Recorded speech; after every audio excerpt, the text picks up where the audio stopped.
정말 충격적인 일이 일어났습니다. 최근 NHK에서 방영한 한국 영상으로 인해 일본이 발칵 뒤집혔다고 합니다. 심지어 대부분의 기자들이 한국으로 향하고 있을 정도라고 하는데요. 이 현상을 지켜보던 유명 감독은 결국 폭탄 발언을 했다고 합니다. 出席する方向で、調整をさせていただきたいという前向きな返事が来ました。 대체 무슨 일이 있었던 걸까요? 안녕하세요. 저는 타카하시 켄지라고 합니다. NHK의 시사 전문 기자죠. 저는 이제까지 객관적인 시선을 유지하며 좋은 취재를 하고 있다고 스스로 생각했습니다. 딱 한국가만 빼고 말이죠. 바로 한국이요. 물론 그 사건이 일어나기 전까지는 말이죠. 그날도 저는 평소처럼 사무실에서 기사를 정리하고 있었습니다. 모니터 화면에 집중하고 있던 그때 동료 기자가 노트북을 들고 다가와 일본에서 화제인 영상을 보여줬어요. 화면 속에는 우리나라 유명 배우 미야모토가 있었습니다. 그는 토크쇼에 출연해 한국 여행 중 겪었던 불쾌한 경험을 이야기하고 있었죠. 미야모토는 한국에서 일본인이라는 이유로 차별받았다고 했습니다. 식당에서 일본어를 사용하자 직원의 태도가 싸늘해졌고 택시기사들은 일본인인 그를 보고 그냥 지나갔다고 했어요. 결국 그는 한국은 일본인을 싫어하는 나라 같다고 말했습니다. 이 사건은 워낙 크게 퍼지면서 일본 사회 전체가 발칵 뒤집혔어요.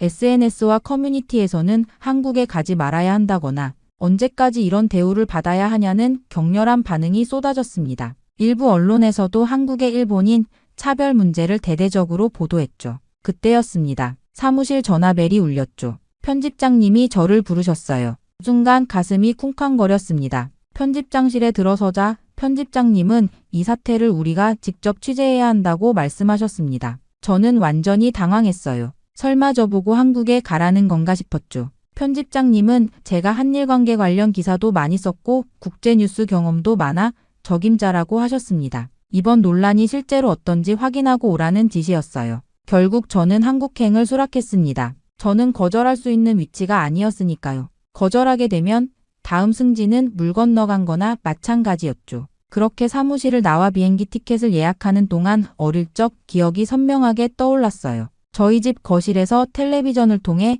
한일 갈등 관련 뉴스가 나올 때마다 아버지의 표정이 굳어졌습니다. 당시 저는 초등학교 3학년이었죠. 뉴스에서는 한국 시민들이 일본 대사관 앞에서 시위하는 장면이 나왔습니다. 플래카드와 구호, 격앙된 표정들이 화면을 가득 채웠어요. 아버지는 텔레비전을 보며 혀를 찼습니다. 켄지, 한국은 일본을 싫어해. 조심해야 한다. 그 말씀을 시작으로 아버지는 자주 한국에 대한 부정적인 이야기를 들려주셨어요. 특히 술에 취하셨을 때면 더 강한 어조로 말씀하셨죠. 그들은 우리가 과거에 잘못했다고만 생각해. 우리가 아무리 사과해도 만족하지 않아. 어머니도 비슷한 견해를 가지고 계셨습니다. 한국 드라마가 일본에서 인기를 끌기 시작했을 때 어머니는 의아해하셨어요. 왜 우리를 싫어하는 나라의 드라마를 보는 거지? 한국에 가도 일본인이라고 하면 차별받을 텐데. 식탁에서 이런 대화가 오갈 때마다 저는 자연스럽게 한국에 대한 부정적인 인식을 흡수했습니다. 중학교 시절에는 한국에서 온 전학생이 있었어요. 처음에는 호기심으로 다가갔지만 곧 친구들 사이에서 그 아이를 멀리하는 분위기가 형성됐습니다. 누군가 조선인이랑 어울리지 마라고 했고 당시에 저는 그 말에 아무런 의문도 품지 않았죠. 지금 생각하면 부끄러운 일이지만 그때는 그것이 자연스러운 일처럼 느껴졌습니다. NHK에 입사한 후에도 이러한 편견은 계속됐어요. 한국 관련 뉴스를 다룰 때마다 저는 무의식적으로 일본 중심적 관점에서 글을 썼습니다. 한 번은 선배 기자가 제 기사를 읽고 이건 너무 한쪽으로 치우쳐 있어라고 지적한 적도 있었죠. 그때 처음으로 제 안에 깊이 뿌리내린 편견을 인식했지만 그것을 완전히 극복하기는 어려웠습니다. 특히 독도 문제가 불거질 때마다 저는 한국의 주장보다 일본의 입장에 더 공감했어요. 객관적인 기사를 쓰려고 노력했지만 무의식 중에 일본의 영유권을 정당화하는 방향으로 글이 흘러갔습니다. 편집장이 균형 잡힌 보도를 요구할 때마다 속으로는 한국이 무리한 주장을 하고 있는데 어떻게 균형을 맞추란 말인가라고 생각했죠. 그렇게 컴퓨터 화면을 응시하며 예약 버튼 위에 마우스 커서를 올려놓고 망설였습니다. 이번 취재가 제 경력에 중요하다는 것을 알면서도 한국에 간다는 생각만으로 불편함이 느껴졌어요. 과연 제가 객관적으로 취재할 수 있을까? 부모님이 심어준 생각들, 학창시절의 경험들, 그리고 지금까지 써온 기사들, 모든 것이 제 안에 깊이 뿌리내린 편견을 형성했으니까요. 다음날 사무실로 향하는 길, 저는 헤드폰으로 한국어 기초 회화를 들었어요. 안녕하세요. 감사합니다. 정도는 알아두면 좋을 것 같았죠. 하지만 한국어 발음이 입에 붙지 않았습니다. 일본인 억양이 드러나면 더 노골적인 차별을 받게 될까 걱정도 됐어요. 사무실에 도착하자 사카이가 활기찬 표정으로 다가왔습니다. 그는 이미 가방을 싸서 준비를 마친 상태였어요. 출발 준비 끝났어? 난 정말 기대된다. 한국 음식, 특히 삼겹살 먹어보고 싶었거든. 사카이의 순수한 기대감과 달리 제 마음은 여전히 무거웠습니다. 그의 낙관적인 태도가 오히려 부담스럽게 느껴졌어요. 너무 기대하지 마. 우리가 환영받을 거라는 보장은 없어. 미야모토의 경험을 잊은 건 아니지? 사카이는 잠시 생각하더니 가볍게 어깨를 으쓱했습니다. 너무 심각하게 생각하지 마. 모든 한국인이 일본인을 싫어한다고는 생각하지 않아. 그건 너무 일반화하는 거 아닐까? 그의 말에 속으로 인정했지만 표현하진 않았어요. 어쩌면 제가 너무 부정적인지도 모릅니다. 하지만 오랜 시간 쌓인 편견은 쉽게 사라지지 않았죠. 편집장실에 들러 마지막 지시사항을 받았습니다. 편집장은 평소보다 진지한 표정으로 말씀하셨어요. 이번 취재는 중요해. 단순히 미야모토의 주장을 확인하는 것뿐만 아니라 실제 한일 관계의 현주소를 보여주는 기회야. 균형 잡힌 시각을 유지해줘. 고개를 끄덕이며 약속했지만 과연 제가 균형 잡힌 시각을 유지할 수 있을지 확신이 없었습니다. 공항으로 향하는 기차 안에서 노트북을 열어 미야모토의 영상을 다시 봤어요. 그의 표정과 목소리에서 진심이 느껴졌습니다. 정말 그가 말한 대로 차별을 경험했다면 저 역시 그런 경험을 하게 될까요? 나리타 공항에 도착해 출국 수속을 마쳤습니다. 대기실에서 비행기를 기다리는 동안 사카이는 한국 여행 가이드북을 열심히 읽고 있었어요. 그와 달리 저는 창밖을 바라보며 복잡한 생각에 잠겼습니다. 저는 비행기 좌석에 앉아 창밖을 바라봤어요. 일본을 떠나 한국으로 향하는 비행기. 2시간 후면 인천공항에 도착합니다. 저를 기다리고 있을 한국은 과연 어떤 모습일까요? 미야모토의 말처럼 일본인을 차별하는 나라일까요? 아니면 사카이의 기대처럼 새로운 경험과 발견이 기다리고 있을까요? 안전벨트를 매고 눈을 감았습니다. 이제 돌이킬 수 없는 한국행이 시작됐어요. 앞으로의 며칠이 제 인생에 어떤 변화를 가져올지 그때는 전혀 예상하지 못했습니다. 비행기가 인천국제공항에 착륙하면서 창문 밖으로 보이는 풍경에 순간 놀랐습니다. 안전벨트를 풀고 일어서는 순간까지도 마음은 무거웠지만 눈앞에 펼쳐진 공항 터미널의 모습은 제 예상과 달랐어요. 생각보다 훨씬 현대적이고 규모가 컸습니다. 비행기에서 내려 터미널로 들어서자 깨끗하고 정돈된 공간이 눈에 들어왔어요. 높은 천장과 세련된 디자인의 내부는 어떤 선진국 공항과 비교해도 손색이 없었습니다. 사실 한국이 발전한 나라라는 것은 알고 있었지만 마음 한구석에서는 일본보다 뒤처져 있을 거라는 막연한 편견이 있었어요. 그런데 첫 인상부터 그런 생각이 흔들리기 시작했습니다. 출입국 심사대로 향했어요. 일본 여권을 내밀며 긴장했지만 심사관은 특별한 표정 변화 없이 영어로 방문 목적과 체류 기간을 물었습니다. 취재 목적이라고 답하자 몇 가지 추가 질문을 했지만 불편한 시선이나 태도는 느껴지지 않았어요. 오히려 일반적인 입국 절차처럼 자연스러웠습니다. 예상보다 빠르게 심사를 통과했어요. 무의식적으로 딱히 차별받는 느낌은 없네라는 생각이 들었습니다. 미야모토의 경험을 떠올리며 경계했던 마음이 조금씩 풀어지는 것 같았어요. 수화물을 찾은 후 환전소에서 원화로 바꿨습니다.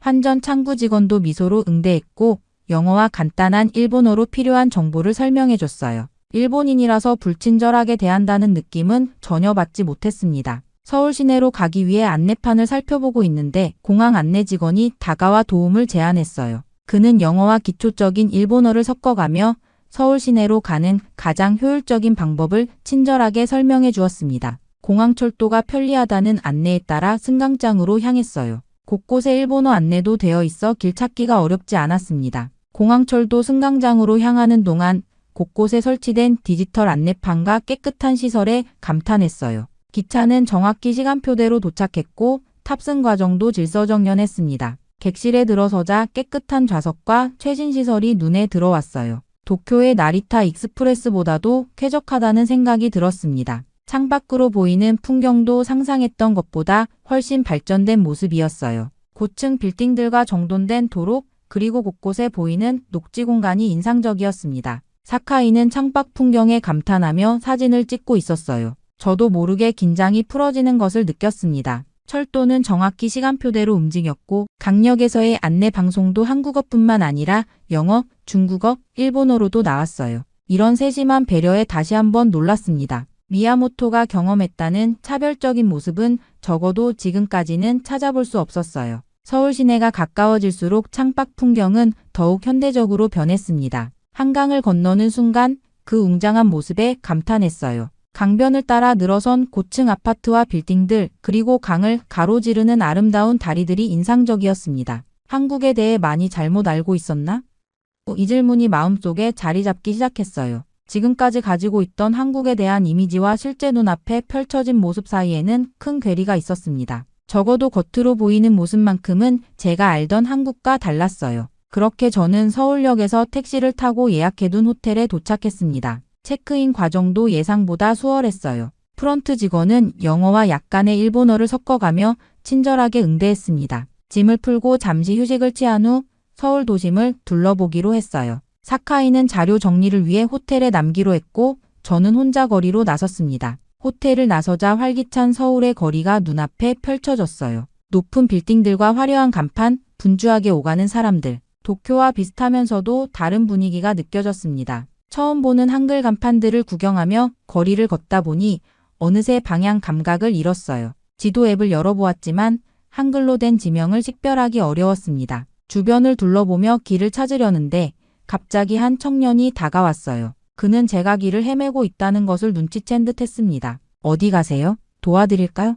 영어로 말을 건네는 청년에게 명동으로 가고 싶다고 답했어요. 그는 자신의 스마트폰을 꺼내 지도 앱을 보여주며 현재 위치와 명동까지 가는 방법을 상세히 설명해 주었습니다. 심지어 근처에 있는 지하철역까지 직접 안내해 주겠다고 제안했어요. 이런 친절한 대응에 순간 당황했습니다. 미야모토의 경험담을 떠올리며 경계했던 마음과 달리 이 청년은 오히려 적극적으로 도움을 주려 했어요. 그의 안내를 따라 지하철역에 도착했고 명동행 지하철을 탈 수 있었습니다. 명동에 도착해 번화가를 걸으며 한국의 젊은 문화를 느낄 수 있었어요. 화장품 가게, 의류 매장, 식당들이 즐비한 거리는 활기로 가득했습니다. 길거리 음식 냄새에 이끌려 한 포장마차 앞에 섰어요. 어묵탕이 맛있어 보였습니다. 이거 주세요. 라고 영어로 말하려다가 무의식적으로 일본어가 나왔어요. 순간 긴장했지만 포장마차 아주머니는 미소를 지으며 어묵을 건네주셨습니다. 일본에서 오셨어요? 이거 서비스 맛있게 드세요.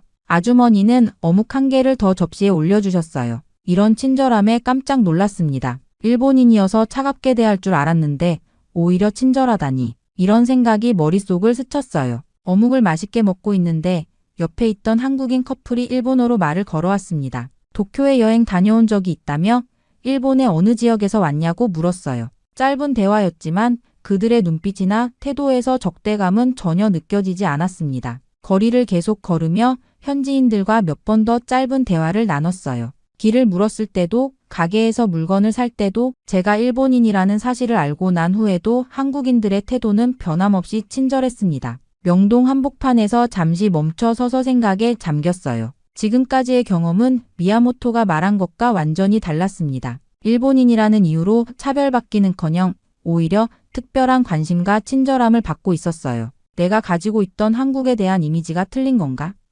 이 질문이 마음속에서 점점 커져갔습니다. 부모님의 말씀, 학창시절의 교육, 그리고 미디어를 통해 형성된 선입견이 하나둘 무너지는 느낌이었어요. 그렇게 서울의 밤거리를 걷다 보니 식욕이 생겼습니다. 사카이에게 연락해 함께 저녁을 먹기로 했어요. 호텔 프런트에서 추천받은 유명한 한식당으로 향했습니다. 거리는 여전히 활기찼고 식당들은 손님들로 북적였어요. 식당에 들어서자 바비큐 향이 코를 자극했습니다. 테이블에 앉자마자 종업원이 친절하게 메뉴판을 건네주었어요. 영어와 일본어가 함께 적힌 메뉴판을 보며 삼겹살과 갈비를 주문했습니다. 잠시 후 종업원이 숯불 그릴에 불을 피우더니 물었어요. 고기 구워드릴까요? 사카이와 눈을 마주쳤습니다. 일본에서는 손님이 직접 고기를 굽는 경우가 많은데 여기서는 종업원이 직접 돕겠다고 하니 신선한 경험이었어요. 고맙다는 말과 함께 도움을 받기로 했습니다. 종업원이 고기를 굽는 동안 테이블에는 다양한 반찬들이 놓였어요. 김치, 나물, 장아찌 등 10가지가 넘는 작은 접시들이 테이블을 가득 채웠습니다. 일본에서도 반찬이 나오지만 이렇게 다양하고 풍성한 것은 처음이었어요. 이 모든 반찬이 무료인가요? 하고 물었더니 종업원은 미소와 함께 고개를 끄덕였습니다. 심지어 비워진 반찬 그릇을 보더니 자발적으로 리필해 주었어요. 이런 서비스 문화에 감탄했습니다. 고기가 익자 종업원은 가위로 고기를 먹기 좋은 크기로 잘라 주었어요. 그리고 한국식으로 고기를 먹는 방법을 친절하게 설명해 주었습니다. 상추에 고기를 올리고 쌈장과 마늘, 고추를 함께 넣으면 맛있어요. 이렇게 싸서 한 입에 드세요. 종업원의 설명에 따라 쌈을 싸서 먹어봤어요. 입안 가득 퍼지는 맛에 감탄했습니다. 고기의 풍미, 신선한 채소의 아삭함, 쌈장의 깊은 맛이 어우러져 환상적인 조화를 이루었어요. 이렇게 부드럽고 맛있는 고기는 처음이야. 사카이도 연신 맛있다며 감탄했습니다. 솔직히 일본 고기보다 맛있다는 생각이 들었어요. 한국의 삼겹살 굽는 방식이 고기의 맛을 더 잘 살리는 것 같았습니다. 식사가 진행되는 동안 종업원은 수시로 와서 고기를 뒤집어주고 익은 고기를 가위로 잘라주었어요. 반찬이 떨어지면 바로 채워주는 세심한 서비스에 감동했습니다. 일본의 식당과는 다른 종류의 환대였어요. 사카이가 소주를 주문했고 함께 한 잔씩 나눴습니다. 분위기가 무르익자 취재 이야기보다는 개인적인 대화를 나누기 시작했어요. 사카이는 한국 문화에 관심이 많다며 K-팝과 한국 드라마에 대해 이야기했습니다. 저도 모르게 경직되었던 마음이 풀어지는 것을 느꼈어요. 식사를 마치고 계산을 하려는데 종업원이 다가왔습니다. 그리고 놀랍게도 일본어로 인사를 건넸어요. 일본에서 오셨어요? 즐거운 여행 되세요. 그녀의 미소 띈 표정에서 진심이 느껴졌습니다. 일본인이라는 것을 알고도 차별 없이 친절하게 대해준 것이 인상적이었어요. 식당을 나서며 깊은 생각에 잠겼습니다. 지금까지의 경험은 미야모토가 말한 것과 완전히 달랐어요. 한국이 일본인을 싫어한다는 기존의 생각이 잘못되었다고 느끼기 시작했습니다. 거리를 걸으며 사카이에게 물었어요. 너는 어떻게 생각해? 우리가 들어온 한국의 이미지와 실제가 다른 것 같지 않아? 사카이는 고개를 끄덕이며 말했습니다. 처음부터 그렇게 말했잖아. 모든 한국인이 일본인을 싫어할 리 없어. 사람마다 다르고 대부분은 친절해. 그의 말이 맞았어요. 어쩌면 제가 가지고 있던 편견이 너무 강했던 것인지도 모릅니다. 호텔로 돌아가는 길, 서울의 밤거리는 여전히 활기찼고 그 속에서 저는 새로운 시각으로 한국을 바라보기 시작했습니다. 다음 날 아침 호텔에서 일어나 창밖을 내다보니 맑은 하늘이 펼쳐져 있었습니다. 오늘은 본격적인 취재를 시작하는 날이었어요. 사카이와 함께 아침 식사를 하며 오늘의 일정을 계획했습니다. 첫 번째로 대학교 한 곳을 방문해 한국 청년들의 일본에 대한 인식을 물어보기로 했어요. 호텔 앞에서 택시를 잡았습니다. 택시에 타자마자 기사님이 백미러로 저희를 한번 쳐다보더니 갑자기 일본어로 환영 인사를 건네셨어요. 저와 사카이는 놀라움을 감추지 못했습니다. 어떻게 알아보셨는지 궁금했지만 기사님은 20년 전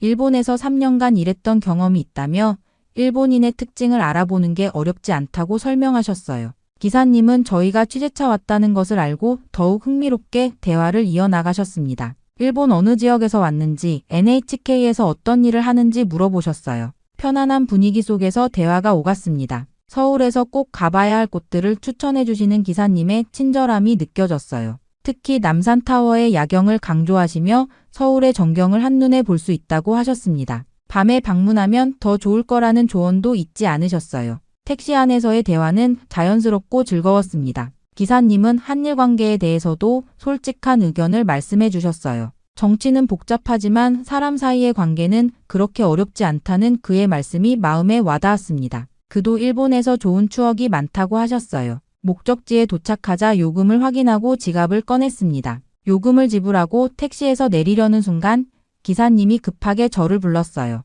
돌아보니 제가 좌석에 떨어뜨린 지갑을 들고 계셨습니다. 기사님은 미소를 지으며 지갑을 건네주셨어요. 깊이 고개를 숙이며 감사 인사를 드렸습니다. 일본에서도 지갑을 잃어버리면 찾을 확률이 높지만 외국에서, 그것도 적대적인 나라라고 생각했던 한국에서 이런 경험을 하니 감동이 더 컸어요. 기사님은 별일 아니라는 듯 손을 흔들며 떠나셨습니다. 그 뒷모습을 바라보며 사카이와 눈을 마주쳤어요. 한국에서는 물건을 잃어버려도 돌려받는 경우가 많다는 이야기가 사실이었구나 싶었습니다. 사카이도 동의하는 듯 고개를 끄덕였어요. 대학교로 향하는 길, 마음속에서 따뜻한 감정이 피어올랐습니다. 지금까지 한국에서 경험한 모든 순간들이 제가 알고 있던 한국의 이미지와는 달랐어요. 이런 작은 친절들이 쌓이면 나라에 대한 이미지가 달라진다는 생각이 들었습니다. 불과 이틀 전 한국행 비행기에 올랐을 때의 불안과 편견이 얼마나 근거 없는 것이었는지 깨닫기 시작했어요. 미야모토의 경험은 어쩌면 불운한 우연의 일치였거나 혹은 다른 이유가 있었을지도 모른다는 생각이 들었습니다. 대학교 정문에 도착해 취재를 준비하면서 어제까지만 해도 가지고 있던 한국에 대한 인식이 완전히 바뀌고 있다는 것을 느꼈어요. 이제는 더 열린 마음으로 한국을 바라볼 준비가 됐습니다. 그렇게 저는 사흘간의 취재를 마치고 일본으로 돌아왔습니다. 비행기 안에서 한국에서의 경험을 정리하며 기사를 작성했어요. 도쿄 하네다 공항에 도착했을 때는 이미 저녁이 다 되어가고 있었습니다. 집으로 가는 길, 창밖 풍경이 익숙하게 느껴졌지만 제 마음속은 이전과 달라져 있었어요. 다음 날 아침 NHK 사무실에 도착하자 여러 동료들이 관심 어린 눈빛으로 다가왔습니다. 미야모토의 발언으로 시작된 논란이 아직 일본 사회에서 뜨거운 이슈였기 때문이었어요. 편집장님은 제 보고서를 꼼꼼히 읽어보시고는 만족스러운 표정을 지으셨습니다. 좋은 취재였어. 이걸 바탕으로 특집 방송을 준비하자.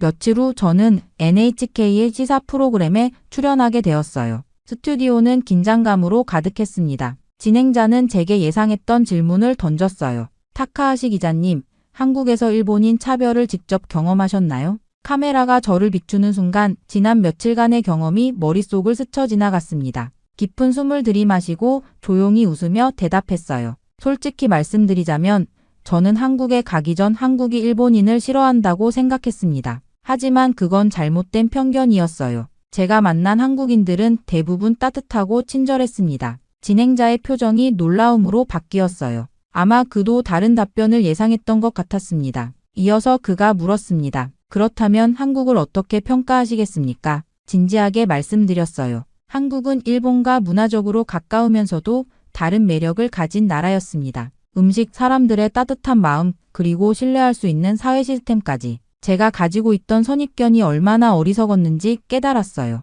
취재 영상이 나가면서 한국에서의 경험들이 시청자들에게 전달되었습니다. 친절한 청년, 포장마차 아주머니, 삼겹살집 종업원, 정직한 택시기사님. 그들의 모습을 통해 다른 한국의 이미지를 보여주려 했어요. 방송이 나간 후 일본 시청자들의 반응이 다양하게 나타났습니다. SNS와 커뮤니티에서는 의견이 갈렸어요. 정말인가? 한국이 그렇게 좋은 나라였다고? 일본 언론이 항상 왜곡해서 보도했나? 나도 한번 가볼까? 예상대로 비판적인 의견도 많았습니다. 방송국이 한국에 매수된 것 아니냐, 특별 대우받은 것일 뿐이다 라는 댓글들도 있었어요. 하지만 저는 제가 경험한 진실을 전달했다는 것에 만족했습니다. 편집장님이 제 책상으로 다가오셨어요. 좋은 보도였어. 많은 사람들의 생각을 바꿀 수 있을 거야. 고개를 끄덕이며 감사 인사를 드렸습니다. 창밖을 바라보며 이번 취재를 통해 배운 점을 정리했어요. 우리는 얼마나 쉽게 선입견을 가지게 되는지, 미디어와 주변 환경이 만들어낸 이미지를 의심 없이 받아들이는지 깨달았습니다. 하지만 직접 경험해보면 전혀 다른 현실을 마주할 수 있다는 것도 알게 되었어요. 노트북을 열고 다음 기사를 구상했습니다. 앞으로도 더 많은 나라를 경험하며 편견을 깨는 기사를 쓰고 싶었어요. 그것이 진정한 기자의 역할이라고 생각했습니다. 마지막 문장을 타이핑하며 생각했어요. 한국은 일본인을 싫어하는 나라라고? 아니, 내가 만난 한국은 따뜻한 나라였다. 그리고 제목을 붙였습니다. 선입견을 넘어서 직접 경험한 진짜 한국. 기사를 저장하고 창밖을 바라보았습니다. 마음속 깊은 곳에서 감사함이 올라왔어요. 한국이라는 나라가 제 오랜 편견을 깨뜨려준 것에 감사했습니다. 만약 이번 취재가 없었다면 저는 여전히 잘못된 시각으로 이웃 나라를 바라보고 있었겠죠. 한 나라를 진정으로 이해하기 위해서는 책이나 뉴스가 아닌 직접 발로 걷고 눈으로 보고 가슴으로 느껴야 한다는 소중한 교훈을 얻었습니다. 이 경험은 기자로서뿐만 아니라 한 사람으로서 제 인생을 변화시킨 귀중한 순간이 되었어요. 앞으로도 이 교훈을 잊지 않고 더 넓은 세상을 향해 열린 마음으로 나아가겠습니다. 충격적인 일이 일어났습니다. 전 세계 예술가들의 고장인 파리, 그곳의 기차역에서 한 소녀가 갑자기 앞보도 보지 않고 바이올린 연주를 하기 시작합니다. 그러자 모든 사람들이 걸음을 멈추고 눈물을 흘리며 앵콜을 외치는데요. 놀라운 건 그 어린 소녀가 바로 한국인이라는 점이죠. 이 사건은 미국 CNN 뉴스에까지 방영이 되며 한 유명 피아니스트는 이제는 클래식의 고장이 한국이라고 해도 과언이 아니다 라는 이야기까지 했다고 합니다. 대체 무슨 일이 있었던 걸까요? 안녕하세요. 저는 클라우스 폰 슈미트입니다. 파리 유명 음악 대학교인 국립고등음악원에서 피아노를 가르치는 교수죠. 저는 유럽의 많은 유명 제자들을 육성하고 클래식을 알리는 것만큼 저에게 큰 기쁨은 없었습니다. 클라우스, 기억해라. 진정한 클래식은 유럽에서만 존재한다. 3대 음악가 집안인 만큼 저희 부모님 또한 제게 유럽 문화의 우월성을 강조했습니다. 그렇게 저도 모르게 그런 생각들을 내면화했죠. 때문에 최고의 음악은 클래식이라고 평생을 자부해왔고 다른 음악들은 거들떠도 보지 않았죠. 그런데 이런 저를 요즘 괴롭히는 일이 있습니다. 바로 한국이죠. 특히 얼마 전 뉴스에서 우연히 본 K-팝 공연 영상은 저를 불쾌하게 만들었어요. 화려한 춤과 현란한 영상미, 귀에 감기는 멜로디에 사람들이 열광하는 모습이 이해되지 않았습니다. 게다가 요즘은 길거리만 지나면 자꾸 귀를 찢어질 듯 때리는 한국의 싸구려 음악들이 자꾸 들려와요. 이곳은 유럽이잖아요? 대체 왜 저렇게 고상하지도 않고 듣기만 해도 스트레스를 받는 저런 노래가 왜 판을 치는 거냐고요? 더욱 화가 나는 것은 클래식의 입지가 점점 줄어들고 있다는 점입니다. 특히 얼마 전 제 단골 바에서 있었던 일은 정말 충격적이었어요. 고음질의 클래식을 벗삼아 와인 한 잔을 마시면 마치 과거로 돌아간 듯한 느낌이 드는 곳이라 10년 넘게 다녔던 곳이었죠. 그런데 갑자기 그 집이 문을 닫는다고 하지 않겠어요? 제 유일한 마음의 안식처였던 곳이 말입니다. 이유를 물으니 맞은편 바에서 K-팝을 트는데 사람들이 모조리 그곳으로 몰려 더 이상 운영을 할 수가 없다고 하더군요. 순간 분노가 치밀어 올랐습니다. 미개한 한국의 노래에 열광하는 사람들을 도저히 이해할 수가 없더군요. 언제부터 파리지앵들의 수준이 이렇게 낮았는지 자국민들한테까지 실망감이 들더군요. 결국 저는 그렇게 저희 단골집마저 잃고 말았습니다. 그 이후로 K-팝이나 그런 공장에서 찍어낸 듯한 아이돌 노래를 권하는 사람들과는 말도 섞지 않았어요. 모두가 미쳤다고 생각했거든요. 물론 그 아이를 보기 전까지는 말입니다. 그날은 특별한 날이었습니다. 제 제자 로베르토 카발리가 세계 투어를 마치고 파리로 돌아오는 날이었으니까요. 로베르토는 뉴욕, 런던, 베를린, 도쿄 등 세계 각지를 돌며 공연했습니다. 저는 그가 아시아 투어를 한다고 했을 때 살짝 눈살을 찌푸렸던 기억이 났습니다. 왜 굳이 그곳까지 가야 하느냐고 생각했죠. 젊은이답게 열린 마음을 가지고 있었던 로베르토는 음악에는 국경이 없다고 말했었습니다. 저는 그때는 회상하며 플랫폼으로 향했습니다. 플랫폼에는 이미 많은 사람들이 모여 있었습니다. 아마도 로베르토의 팬들인 듯했어요. 저는 흐뭇한 미소를 지었습니다. 제 제자가 이렇게 인기를 끌다니 자랑스러웠죠. 그리고 마침내 로베르토가 검은색 코트 자락을 휘날리며 플랫폼에서 내렸습니다. 저는 그를 향해 한 걸음 다가갔죠. 그 순간 예상치 못한 일이 벌어졌습니다. 주변에서 누군가 로베르토 카발리를 알아보고 외치자 순식간에 사람들이 모여들기 시작했어요. 로베르토의 얼굴은 살짝 당황한 기색이었지만 곧 프로다운 미소를 띄었습니다. 팬들이 사인을 요청하고 사진을 찍자고 했죠. 제 제자는 모든 요청에 친절하게 응했습니다. 아시아 투어에서 돌아온 그를 향해 도쿄 공연이 얼마나 환상적이었는지에 대한 감탄의 말도 들렸습니다. 가슴이 뿌듯했죠. 이것이 바로 유럽 정통 클래식의 힘이라고 생각했습니다. 세계 어디서든 인정받는 진정한 음악의 힘이요. 특히 제 제자가 아시아 청중들마저 사로잡았다는 사실이 은근히 만족스러웠습니다. 그때 로베르토가 갑자기 발걸음을 멈췄습니다. 그의 시선이 한쪽으로 향했고 눈이 반짝였습니다. 가르드 리옹의 한편에는 누구나 연주할 수 있는 피아노라는 표지판과 함께 그랜드 피아노가 놓여 있었습니다. 파리시의 공공예술 프로젝트였죠. 로베르토의 표정에서 파리에 돌아와 연주하고 싶은 마음이 역력했습니다. 저는 미소를 지었습니다. 이 순간이 바로 음악의 순수한 기쁨이니까요. 로베르토는 짐을 제게 맡기고 피아노로 향했습니다. 사람들은 금세 그가 누구인지 알아보고 하나둘 모여들기 시작했죠. 하지만 그때까지만 해도 제가 곧 마주하게 될 예상치 못한 만남에 대해서는 전혀 알지 못했습니다. 제 음악관, 나아가 세계관을 흔들어 놓을 만남 말이죠. 그때였습니다. 군중 사이에서 작은 움직임이 보였습니다. 사람들이 슬며시 귀를 내주고 있었죠. 저는 호기심의 시선을 그쪽으로 돌렸습니다. 그리고 놀랐습니다. 10살 정도로 보이는 동양 소녀가 바이올린 케이스를 들고 조심스럽게 앞으로 나오고 있었거든요. 소녀는 로베르토에게 다가가 자신이 한국에서 왔다고 소개했습니다.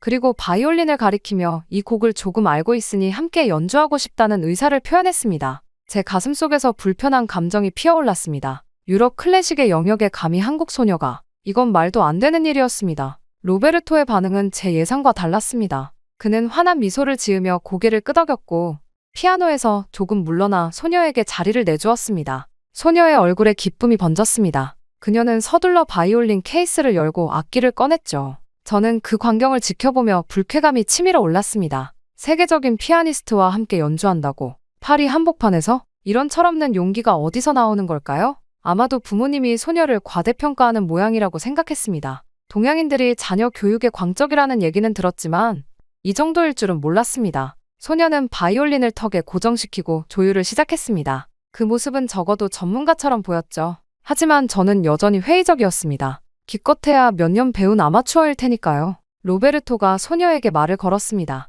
아마도 어떤 곡을 연주할지 묻는 것 같았어요. 관객들 사이에서 수군거림이 들렸습니다. 일부는 흥미로워 보였고 일부는 저처럼 의구심을 품은 것 같았죠. 제 옆에 선 프랑스 신사는 고개를 갸웃거리며 미심쩍어 했습니다. 그의 표정에서 저와 비슷한 생각을 읽을 수 있었어요. 이게 무슨 상황이지? 로베르토가 건반 위에 손을 올렸습니다. 소녀도 바이올린을 구준비 자세로 들었죠. 잠시 눈빛을 교환한 후 두 사람은 거의 동시에 연주를 시작했습니다. 첫음이 울려 퍼졌습니다. 그리고 그 순간 저는 완전히 얼어붙고 말았어요.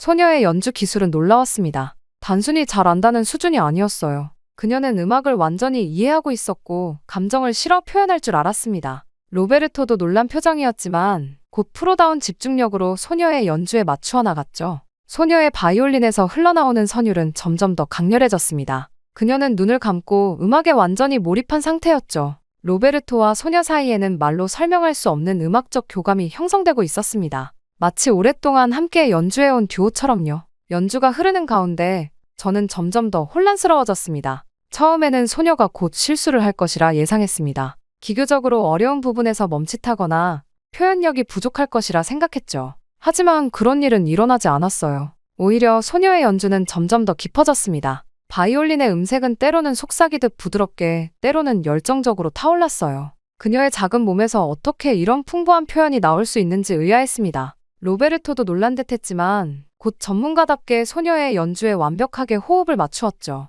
두 사람의 합주는 마치 오랫동안 함께 연습해온 듀오 같았습니다. 피아노와 바이올린의 대화, 주고받음이 너무나 자연스러웠어요. 로베르토가 음악적 프레이즈를 던지면 소녀는 그것을 받아 더 아름답게 발전시켰습니다. 그리고 로베르토는 다시 소녀의 선율에 영감을 받아 새로운 표현을 더했죠. 기차역에 있던 사람들은 이제 완전히 이 예상치 못한 공연에 빠져들었습니다. 처음에는 50여 명이었던 관객이 이제는 200명 가까이 모여들었어요. 사람들은 스마트폰으로 영상을 찍고 숨죽여 감상했습니다. 어떤 이들은 감동의 눈물을 글썽이기도 했죠. 저는 점점 더 혼란스러웠습니다. 제 머릿속에서는 오랜 신념과 눈앞의 현실이 충돌하고 있었어요. 어떻게 이런 일이 가능한 걸까요? 한국 소녀가, 그것도 고작 10살 정도로 보이는 아이가 이토록 성숙한 연주를 한다니. 저는 귀를 의심했습니다. 첫 곡이 끝나자 우레와 같은 박수가 터져 나왔습니다. 사람들은 브라보를 외치며 환호했어요. 소녀는 수줍게 미소 지으며 인사했죠. 로베르토는 존경의 눈빛으로 소녀를 바라보았고 그들은 서로 눈짓으로 다음 곡을 상의했습니다.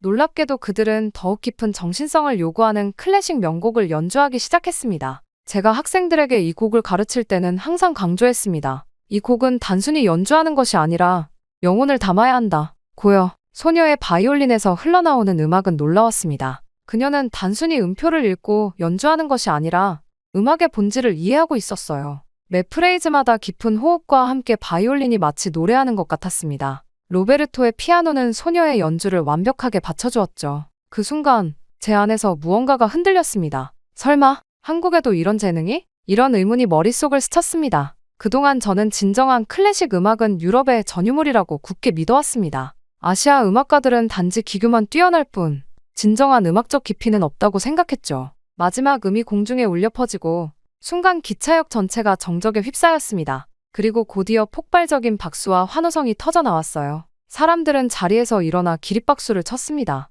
누군가 앵콜을 외치기 시작했고 곧 수백 명의 목소리가 합쳐져 앵콜을 요청했죠. 소녀는 수줍게 웃으며 로베르토를 바라보았습니다. 로베르토는 환한 미소로 고개를 끄덕였고 두 사람은 다시 한 번 연주를 시작했어요. 이번에는 더욱 서정적인 곡이었습니다. 바이올린의 선율이 기차역 천장까지 올라가 맴도는 듯했죠. 저는 복잡한 감정에 휩싸였습니다. 한편으로는 제 제자 로베르토가 이렇게 대중의 사랑을 받는 모습이 자랑스러웠어요. 그의 성공은 곧 제 가르침의 성공이기도 했으니까요. 하지만 다른 한편으로는 한국 소녀의 놀라운 재능 앞에서 불편함과 혼란을 느꼈습니다.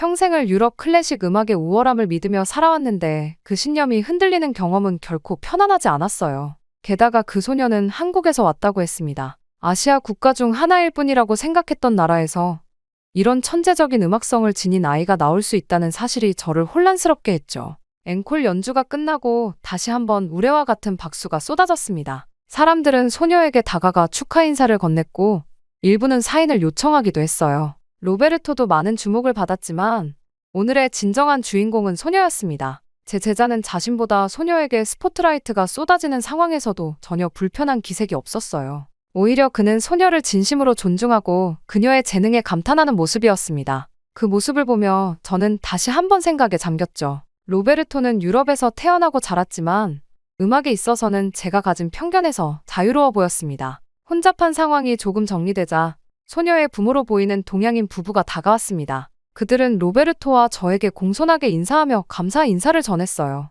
로베르토는 소녀의 재능을 높이 평가하며 칭찬했고 소녀는 쑥스러운 듯 미소 지었습니다. 소녀의 이름은 이수환이라고 했습니다. 그들은 파리 여행 중이었고 우연히 기차역에서 로베르토의 연주를 듣게 되었다고 했죠. 기차역을 나와 택시를 타고 집으로 돌아가는 길, 저는 침묵에 잠겼습니다. 로베르토는 이수환의 연주에 대해 열정적으로 이야기했지만 저는 적당히 고개만 끄덕였어요. 머릿속은 온통 혼란스러웠습니다. 집에 도착해서 로베르토를 배웅한 후 저는 소파에 깊이 몸을 묻었습니다. 오늘의 경험이 머릿속을 떠나지 않았어요. 이수환의 바이올린 선율이 귓가에 맴돌았죠. 어떻게 그런 어린 소녀가, 그것도 한국에서 온 아이가 그토록 깊은 음악성을 가질 수 있는지 이해할 수 없었습니다. 밤이 깊어가고 저도 모르게 노트북을 켜고 한국 클래식 음악을 검색했습니다. 그리고 놀라운 사실들을 발견했죠. 한국 출신의 세계적인 피아니스트, 바이올리니스트, 첼리스트들이 생각보다 많았습니다. 국제 콩쿠르에서 우승한 사례들,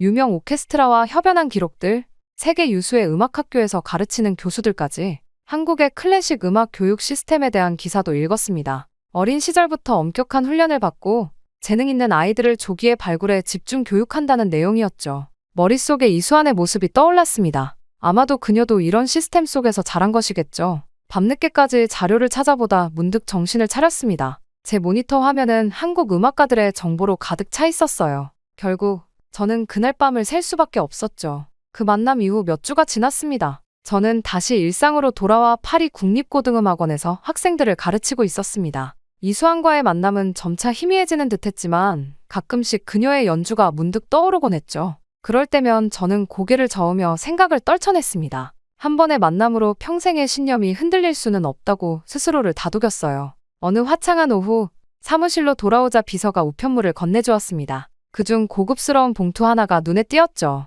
봉투를 열어보니 독일 미넨의 이자르 피라모니콜에서 보낸 초청장이었습니다. 존경하는 클라우스 폰 슈미트 교수님께 저희 이자르 피라모니콜에서 개최되는 특별 공연의 교수님을 초청하게 되어 영광입니다. 초청장에는 공연 날짜와 함께 프로그램이 상세히 적혀 있었습니다. 연주의 기획자는 개인적인 메모도 남겼더군요. 저의 음악적 해안과 지식을 높이 평가하며 이번 공연에 특별 VIP석을 마련했다는 내용이었습니다. 호기심에 프로그램을 자세히 살펴보았습니다. 그리고 메인 피아니스트의 이름에서 잠시 시선이 멈췄습니다. 이뮨찬이라는 낯선 이름이었어요. 아시아계 이름처럼 보였지만 확실하지는 않았습니다. 프로그램에는 베토벤 피아노 협주곡 5번 황제와 라흐마니노프 피아노 협주곡 3번 등 기교적으로 가장 어려운 레퍼토리들이 포함되어 있었습니다. 메인 피아니스트는 분명 상당한 실력자일 텐데 제가 들어본 적 없는 이름이라 의아했죠. 초청장 내용을 다시 읽어보니 이뮨찬은 최근 국제 콩쿠르를 휩쓸고 있는 신성이라고 소개되어 있었습니다. 저는 어깨를 으쓱했습니다. 누군지 모르겠지만 대단한가 보군. 하지만 그다지 큰 관심은 없었습니다. 요즘은 콩쿠르 우승자들이 넘쳐나니까요. 그럼에도 독일 미넨으로의 여행은 매력적이었습니다. 이자르 피라모니콜은 유럽에서도 손꼽히는 명성 높은 공연장이었고 미넨은 음악적 전통이 깊은 도시였습니다. 또한 오랜 독일 친구들을 만날 기회이기도 했죠. 그렇게 몇 주 뒤 공연 당일 저는 정장을 차려입고 일찍 공연장에 도착했습니다. 로비는 이미 관객들로 북적였어요. 놀랍게도 많은 사람들이 이뮨찬에 대해 열띤 대화를 나누고 있었습니다. 그의 쇼팽은 정말 혁명적이야. 베토벤 소나타를 그렇게 연주하는 사람은 본 적이 없어. 같은 말들이 들려왔죠. 저는 VIP석으로 안내되었습니다. 자리에 앉아 프로그램 북을 다시 한번 살펴보았어요. 이뮨찬의 사진 옆에는 세계가 주목하는 새로운 피아노의 거장, 이라는 문구가 쓰여 있었습니다. 과장이 심하다고 생각했지만 곧 제 생각이 얼마나 잘못되었는지 깨닫게 될 줄은 몰랐습니다.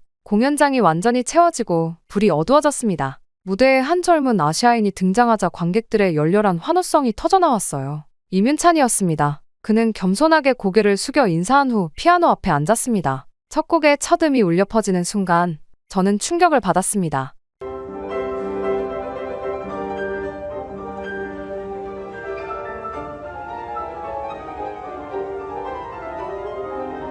그의 터치는 맑고 투명했으며 동시에 깊은 울림이 있었어요. 이민찬은 베토벤의 소나타를 연주했는데 베토벤을 수십 년간 연구해온 저조차 새롭게 느껴지는 해석이었습니다. 마치 작곡가의 의도를 직접 전달받은 듯한 연주였어요. 한 곡 또 한 곡이 이어지며 저는 점점 더 깊은 감동에 빠져들었습니다. 그의 연주는 단순한 기교를 넘어 음악의 본질을 완벽하게 이해하고 표현하는 것이었습니다. 특히 라흐마니노프의 협주곡에서는 온몸의 전율이 느껴졌어요. 어떻게 이렇게 어린 연주자가 이토록 깊은 감정을 표현할 수 있는지 이해할 수 없었습니다. 이민찬의 손가락은 건반 위에서 마치 살아있는 생명체처럼 움직였습니다. 때로는 폭풍처럼 강렬하게, 때로는 속삭임처럼 섬세하게 음악을 빚어냈어요. 그의 연주에서는 피아노라는 악기의 한계가 느껴지지 않았습니다. 세트리스트의 마지막 곡이 끝나자 관객들은 일제히 기립해 열광적인 박수를 보냈습니다. 앵콜 요청이 쏟아졌고 이민찬은 다시 무대로 나와 조용히 피아노 앞에 앉았습니다. 그가 연주한 앵콜곡은 쇼팽의 녹턴이었어요. 그 순간 저는 무언가 따뜻한 것이 뺨을 타고 흐르는 것을 느꼈습니다. 눈물이었습니다. 저도 모르게 흘러나온 감동의 눈물이었어요. 어떻게 이렇게 어린 나이에 이런 경지에 도달할 수 있단 말인가. 그것도 한국이라는 제가 클래식 음악의 변방이라 생각했던 나라에서 온 연주자가? 앵콜이 끝나고 공연장을 나오면서 갑자기 파리 기차역에서 만났던 한국 소녀 이수환의 모습이 떠올랐습니다. 그 소녀의 바이올린 연주에 느꼈던 놀라움, 그리고 오늘 이민찬의 피아노에 느낀 감동이 겹쳐졌어요. 제 마음속에 오랫동안 자리 잡고 있던 선입견의 벽이 조금씩 무너지는 소리가 들리는 듯했습니다. 공연장을 나와 호텔로 돌아가는 길, 저는 마음을 진정시키기 위해 미넨의 밤거리를 천천히 걸었습니다. 이민찬의 연주가 귓가에 생생하게 맴돌았습니다. 그의 손끝에서 피어난 음악은 단순한 소리의 나열이 아닌 영혼의 언어와도 같았습니다. 지금까지 제가 들어본 어떤 피아니스트와도 비교할 수 없는 특별함이 있었어요. 호텔 라운지에 들어서자 우연히 음악 비평가로 알고 지내던 독일인 친구 한스를 만났습니다. 그도 오늘 이민찬의 공연을 보고 왔다고 했어요. 저희는 함께 앉아 와인을 마시며 공연에 대해 이야기를 나눴습니다. 클라우스, 자네도 오늘 공연을 봤나? 정말 놀라운 재능이지 않은가? 저는 고개를 끄덕이며 솔직한 감상을 나눴습니다. 그러자 한스는 이민찬에 대한 더 자세한 정보를 들려주었습니다. 이민찬은 이미 쇼팽 콩쿠르, 차이콥스키 콩쿠르, 퀸 엘리자베스 콩쿠르 등 세계 최고 권위의 국제 콩쿠르를 모두 석권한 전무후무한 기록의 소유자였습니다. 그것도 모두 최연소 우승이었죠. 그의 나이가 고작 25이라니 믿기 힘들지? 앞으로 최소 50년은 더 연주할 수 있다고 생각하면 음악사에 어떤 족적을 남길지 상상이 안 되네. 한스의 말을 들으며 저는 깊은 생각에 잠겼습니다. 그리고 문득 기억났습니다. 파리 기차역에서 만난 한국 소녀 이수환의 바이올린 연주도 처음에는 의심했지만 결국 엄청난 재능이었죠. 한국에서 온 두 명의 뛰어난 음악가를 연달아 만난 것은 우연이 아닐지도 모른다는 생각이 들었습니다. 한스, 혹시 한국의 음악 교육 시스템에 대해 아는 것이 있나? 한스는 미소 지으며 고개를 끄덕였습니다. 그에 따르면 한국은 최근 10년간 클래식 음악계에서 가장 주목받는 나라 중 하나였습니다. 체계적인 조기 교육, 국가적 지원, 그리고 한국인 특유의 열정과 집중력이 결합된 결과라고 했죠. 사실 음악계에서는 이미 K-클래식이라는 용어가 생겨날 정도야. 한국 출신 음악가들이 세계 무대를 휩쓸고 있거든. 호텔방으로 돌아와 저는 밤늦게까지 인터넷을 뒤지며 한국의 클래식 음악 현황에 대해 조사했습니다. 이민찬 외에도 세계적인 지휘자, 바이올리니스트, 첼리스트들이 한국에서 나오고 있었어요. 서울에는 세계적 수준의 공연장들이 있었고 유명 오케스트라들이 정기적으로 방문했습니다. 새벽이 되어서야 저는 컴퓨터를 덮었습니다. 창밖으로 미넨의 새벽 하늘이 보였어요. 저는 깊은 숨을 들이마셨습니다. 평생 믿어왔던 유럽 중심의 음악관이 완전히 무너진 순간이었습니다. 유럽만 최고라고 믿었지만 아시아, 특히 한국에도 이렇게 천재들이 많다니. 기차역에서 만난 이수환의 순수한 열정, 이민찬의 압도적인 연주가 겹쳐져 제 마음에 강렬한 인상을 남겼습니다. 제 일생에 걸친 편견이 틀렸다는 것을 인정하는 건 쉽지 않았지만 진실을 부정할 수는 없었어요. 아침이 되자 저는 갑작스러운 결정을 내렸습니다. 직접 가서 확인하자. 한국이라는 나라에서 도대체 어떤 음악 교육을 하길래 어떤 분위기가 이런 인재를 키우는지 제 눈으로 직접 보고 싶었습니다. 한국으로 가야만 한다는 생각이 마음을 사로잡았습니다. 저는 평소에 침착함을 잃고 마치 어린아이처럼 들떠있는 제 모습을 발견했습니다. 짐을 챙기는 손길은 평소보다 빨랐고 가슴은 두근거렸습니다. 몇십 년간 쌓아온 제 가치관이 무너지는 순간이었지만 이상하게도 두려움보다는 설렘이 더 컸어요. 마치 오랫동안 닫혀있던 문이 열리고 그 너머로 새로운 세계가 펼쳐지는 듯한 기분이었습니다. 공항으로 향하는 택시 안에서 저는 창밖으로 스쳐 지나가는 미네네 풍경을 바라보았습니다. 유럽 문화의 아름다움은 여전히 제 가슴에 소중했지만 이제는 그것이 세계의 전부가 아니라는 사실을 받아들였습니다. 음악이라는 거대한 바다에서 유럽은 단지 한 부분일 뿐이었어요. 파리에 도착해 짐을 챙기고 곧바로 인천행 비행기에 올랐습니다. 비행기가 이륙하며 유럽 대륙이 작게 보이기 시작했습니다. 저는 마음속으로 다짐했어요. 편견의 틀에서 벗어나 더 큰 세상을 배우겠다고. 그리고 어쩌면 이제까지와는 완전히 다른 새로운 음악의 세계가 저를 기다리고 있을지도 모른다는 기대감에 가슴이 뛰었습니다. 창밖으로 펼쳐진 구름 위로 해가 떠오르고 있었습니다. 마치 저의 새로운 여정을 축복하는 듯했죠. 한국, 그곳에서 저는 무엇을 발견하게 될까요? 새로운 학생들, 새로운 동료들, 그리고 무엇보다 새로운 시각. 이 여행이 제 인생의 전환점이 될 것이라는 확신이 들었습니다.